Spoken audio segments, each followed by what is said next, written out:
Trump is once again putting more pressure on Russia to come back to the negotiating table and end the war in Ukraine. He is threatening it to hit Russia with steep secondary tariffs if there is no peace deal in 50 days. Trump says he'll impose a 100% tariff on countries that do business with Russia. And that could include China, Brazil, and India.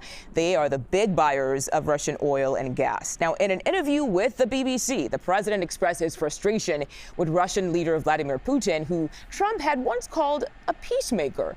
Take a listen. I'm disappointed in him, but I'm not done with him, but I'm disappointed in him. So we had a deal done 4 times, and then you go home and you see he just attacked a nursing home or something in Kiev. I said, what the hell was that all about? All right, let's bring in CBS News senior White House and political correspondent Ed O'Keefe. Ed, thank you so much for joining us today. Can you take us through the major shifts with the president here when it comes to U.S. policy on this war with Ukraine?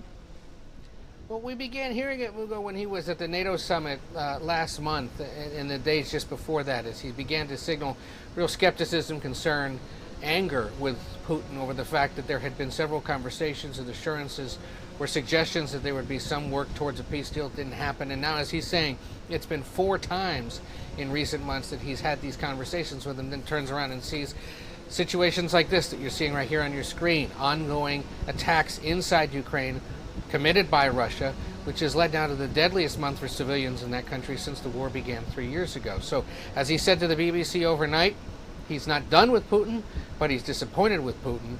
And that's why he's speaking out now much more publicly and preparing to take both economic and military actions to call out that anger and pressure Putin to make a deal. And I understand that you have some breaking news on a trade deal announced by the president. What have you learned? Well, all we have is a Truth Social statement saying that he's got a trade deal with Indonesia. What you're seeing there is all we've got, at least so far. This is one he's wanted. Indonesia, of course, is a major Asian trading partner. Indonesia was also one of the first countries he'd been in touch with when this tariff fight began. They were playing hard to get, in essence. They would not commit to a deal.